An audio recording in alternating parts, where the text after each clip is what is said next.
The other day I got the sweetest text from my grandpa basically saying that I should make a video talking about my scars and my journey and my experience with everything. My first video ever on this YouTube account was all about my scars. Although everything I said in there still stands, I felt like I really wanted to redo it and have something that I am proud of that I can leave up on my channel for as long as I have it and really go into depth a bit more. And it was before I even got a camera or a microphone or literally anything. I knew nothing about YouTube.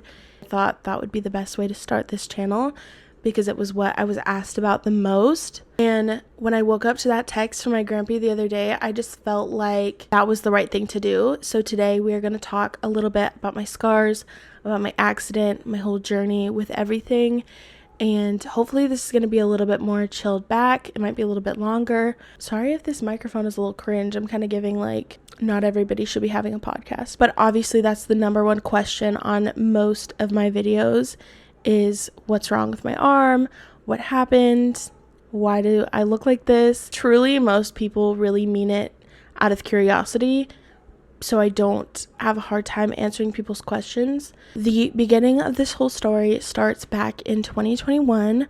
I was freshly graduated from high school. Basically, my grandparents have a cabin in northern Arizona, and to go along with that, they got an ATV, which some people might not know, but it's basically a four-wheeler, an all-terrain vehicle. It was super fun leading up to it. Really, typically, I'm not an adrenaline junkie. I don't like adrenaline, but for some reason, I was having a really good time doing donuts, going really fast on this, kind of having fun with this ATV. I don't know how I don't know the date of this, but I believe it was the end of May. So we go up for, I want to say it's Labor Day. This whole era I can think of so clearly, but also it is really blurry. I feel like a lot of people would say that for traumatic events.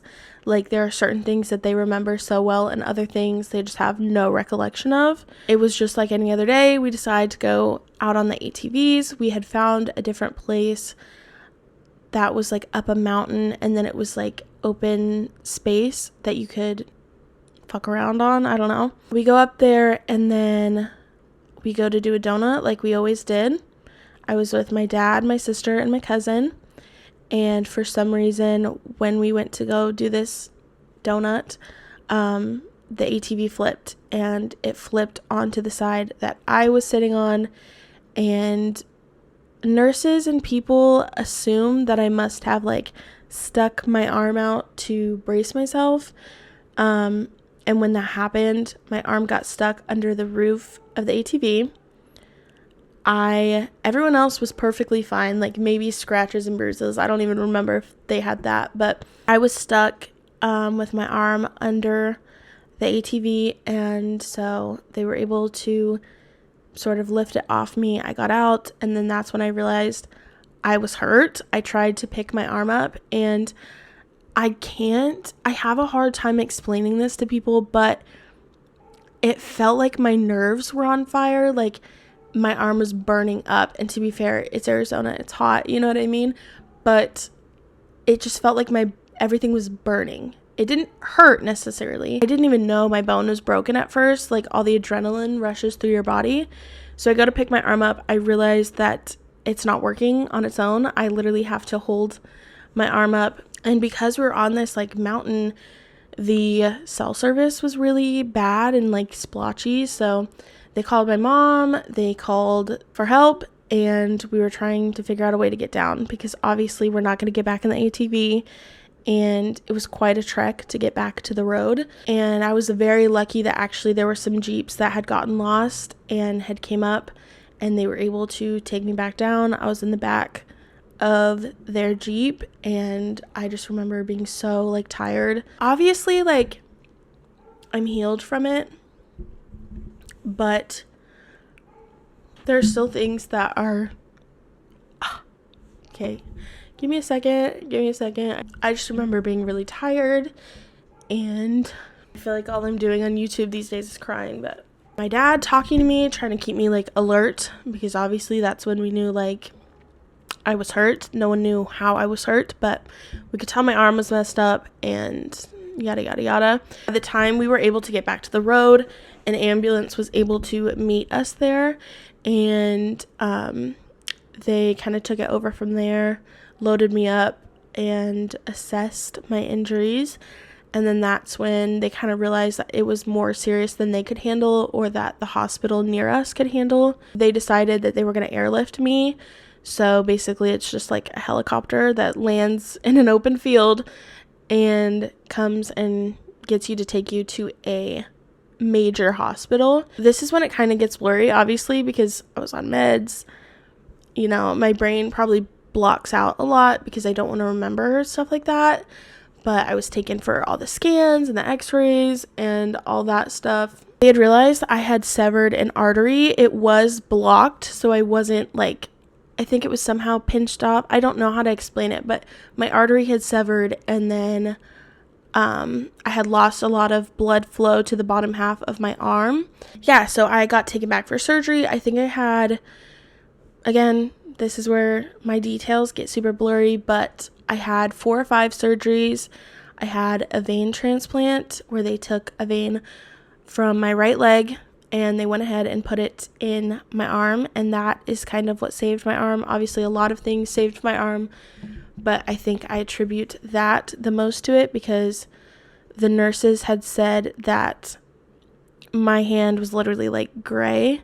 They, in surgery, were able to watch my hand turn pink again. So that was really trippy to hear as I was going in for my last surgery. They're like, oh yeah, we got to see all the blood return back to your arm. And I was like, oh, great.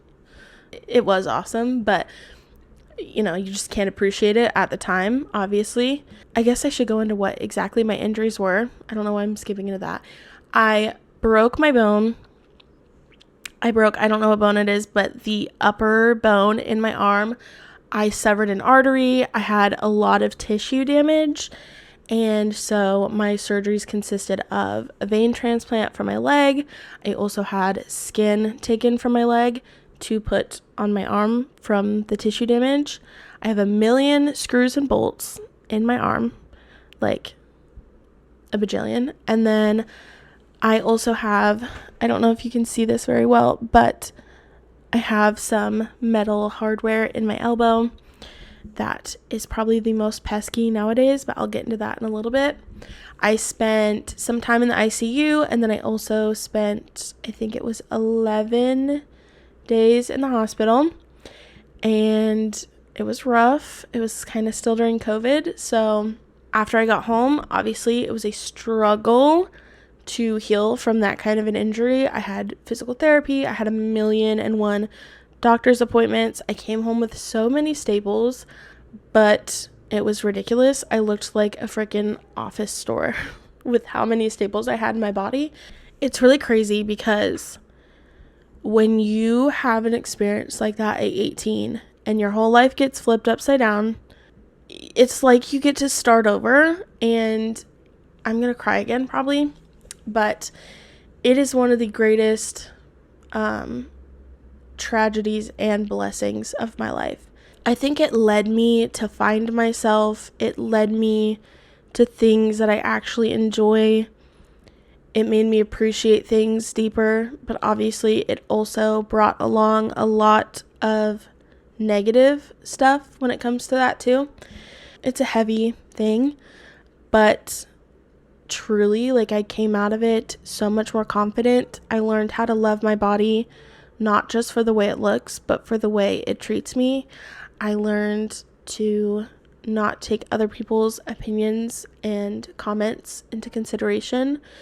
And I really just was given like a different perspective, and it gives me a uniqueness.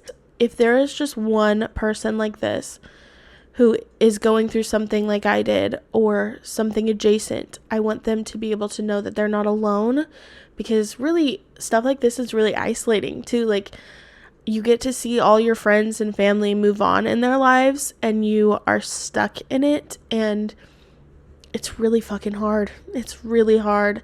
When I've posted about this on social media, there are a lot of people who come out of the woodwork and say, you know, I was in an accident like this, or I have scars and I've always been ashamed of them, but something about this made me like them, or something about this made me confident. And honestly, that is the most heartwarming thing I've ever heard in my life. And if I'm put on this earth for one thing and that's it, then I'm totally okay with that. And scars are really difficult because they're not talked about or seen enough. And they're so common and they're so beautiful. Yes, now we can kind of talk about the questions that people often ask when I talk about my scars or when I talk about my story. I would say the most common question is, does it still hurt? And that is very layered because the scars themselves do not hurt. My bone doesn't really hurt, but very often I have some like nerve stuff in my elbow that sucks, or my arm can get really achy sometimes, especially when weather changes and stuff like that. So I'm not necessarily in excruciating pain every day, but there's kind of an underlying there. A lot of people ask what the texture is on my scar, that it's not just like smooth. It does have some texture to it, and that's basically just because when you get a skin graft and it is for a large area of your body, sometimes they will put it through this machine that basically this is going to be gross, but it like flattens out your skin, and like I think it does something to help it attach. I don't know for sure, but that's why it's so textured, is because the skin came from my leg. To be given platforms to talk about this, I'm so grateful for it every single day. And I'm so proud of each and every one of you, no matter what you are going through. Like, everybody has a secret struggle, some of them more obvious than others. I am so incredibly proud of anyone who keeps going and keeps fighting through those battles. Talking about it is a good way to like close out this chapter in some way. And even though it's never going to go away, I am entering into a new phase of my life where that isn't the focus, and I'm really happy. I'm doing what I love. I'm making these videos. I'm making content that I so deeply love, and I'm having such a good time building this community. This experience doesn't define me as a person, and I used to get really upset because I felt like people only knew me as the girl that was in the accident. And now I know like I'm so much more than that, and it's really amazing, and I'm so excited to see what my future has in store. I guess to finish this out, I just want to say that I don't really know how to finish it out, actually. Thank you all so much for your love and support. Whether you have watched one video, whether you have watched all my videos, whether you're a subscriber, whether you're just stopping by, thank you so much. I will see you guys in the next video. Bye, guys. So if you can't ignore it, might as well talk about it. That's my MO.